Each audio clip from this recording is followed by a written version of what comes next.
मेरा नाम सोनू कंवर, कक्षा 7 है। कलयुग समाज के अशुभ लक्षण।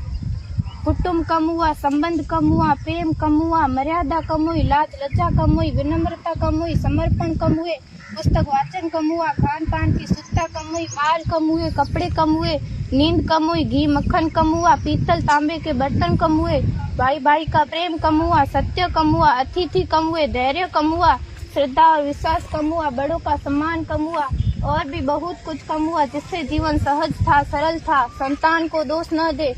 बालक या बालिका को इंग्लिश मीडियम में पढ़ाया, अंग्रेजी बोलना सिखाया, बर्थडे और मैरिज एनिवर्सरी जैसे जीवन के शुभ प्रसंगों को अंग्रेजी कल्चर्स के अनुसार जीना ही श्रेष्ठ माना।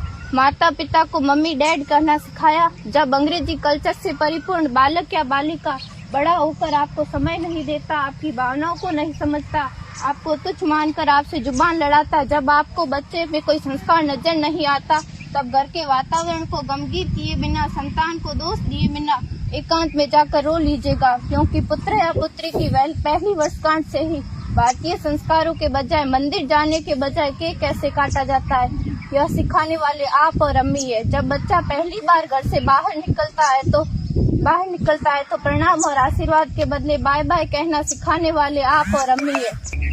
हम परीक्षा देने जाते समय इष्ट देव बड़ों के पैर छूने के बदले बेस्ट ऑफ लक कहकर परीक्षा भवन तक छोड़ने वाले आप और अम्मी है।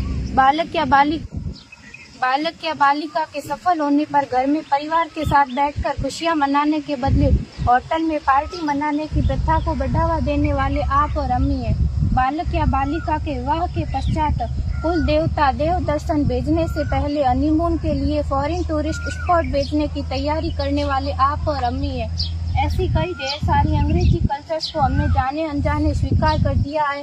अब तो बड़े बुजुर्गों के पैर छूने में भी शर्म आती है। गलती किसकी? मात्र आपके माता और पिता की। अंग्रेजी अंतर्राष्ट्रीय भाषा है, से काम का जेतु सीखना है, अच्छी बात है, लेकिन इसकी संस्कृति को अपने जीवन में उतारने की तो कोई बाध्यता नहीं थी। अपनी समृद्ध संस्कृति को त्याग कर नैतिक मूल्यों, मानवीय संवेदनाओं से रहित अन्य सभ्यताओं की जीवन शैली अपनाकर हमने क्या पाया? अवैध संबंध, टूटते रिश्ते, व्यसन युक्त धन, थके हारे मन, छल भरे रिश्ते, अनुशासनहीन संतानें, असुरक्षित समाज। एक बार विचार जरूर कीजिएगा कि संस्कारवान पीढ़ी क्यों आवश्यक है।